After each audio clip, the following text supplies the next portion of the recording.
Donald Trump has made billions of dollars this year from his crypto business. He is getting foreign investments left and right into his businesses, not into the United States. So he's making money hand over fist so much that he doesn't even know what to do with it. But I'll tell you one thing he does not want to do with it, and that is to pay a meager $5 million to columnist E. Jean Carroll for the defamation verdict that she secured against him years ago. The $5 million, of course, was from the first trial that he lost. The second one, of course, was a little over $80 million. But this week, Donald Trump sent his lawyers to the Supreme Court to deliver a motion, or a filing, I should say, asking the Supreme Court to please step in and save poor little Donny boy from this $5 million E. Jean Carroll verdict. Now, according to Donald Trump's lawyers, led by a man named Justin Smith, they accused the trial judge, Lewis Kaplan, of warping federal evidence rules to bolster Carroll's implausible, unsubstantiated assertions. They said that by upholding the verdict, the Second U.S. Circuit Court of Appeals was in conflict with other federal appeals courts on how such rules should be applied. President Trump has clearly and consistently denied that this supposed incident ever occurred. No physical or DNA evidence corroborates Carroll's story. There were no eyewitnesses, no video evidence, and no police report or investigation. Yeah, here's the thing, bud. You can't go to the Supreme Court to retry your case. So when you're like, there was no DNA evidence, there was no this, there was no that, there was no whatever, cool. That's actually not what the case was about.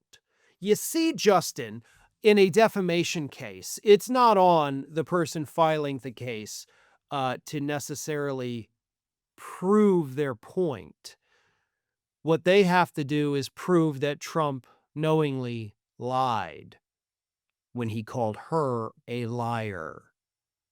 So it's not necessarily the burden of proof to show the actions. It's the burden of proof to show that he lied. And well, I don't think you weren't his lawyer during the trial. I think that was Alina Habba. Her job was to prove Trump didn't lie. So she did a bad job.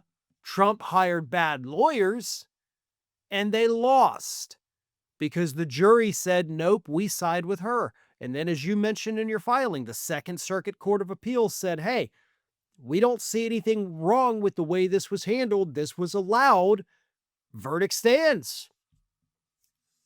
What's funny is that Trump has appealed not just this first verdict, but he's also appealed the second verdict. And both times, in fact, it's been multiple times, all of the appeals courts have upheld the verdicts. All of them.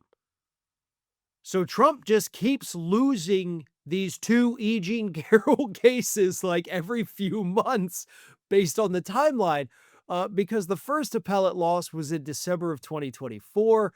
I think he actually had one last November, and then he had one in December, and then he had one in June of this year, then he had one in September of this year. So he's just losing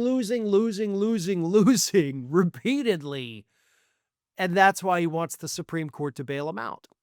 And the worst part is, of course, 3 of those 9 justices on that Supreme Court, 1/3 of the court, was put there by Trump himself. So I do think there is a very good chance they step in and attempt to throw out this verdict. But if that happens, Carroll, of course, would likely be able to refile these lawsuits. Don't know if that's something she would want to do, but they would be able to retry them if there were evidentiary issues, which is, again, what Trump's lawyers are trying to say. So we'll see how this plays out, but I do not have any faith whatsoever in this U.S. Supreme Court. Thanks for watching, everyone. You know, we're inching closer and closer to 1 million subscribers, and we're aiming to hit that goal before the year closes. So if you aren't subscribed to the channel, please do so, and Don't forget to like, comment, and share. Thanks for joining us as we head towards this huge milestone.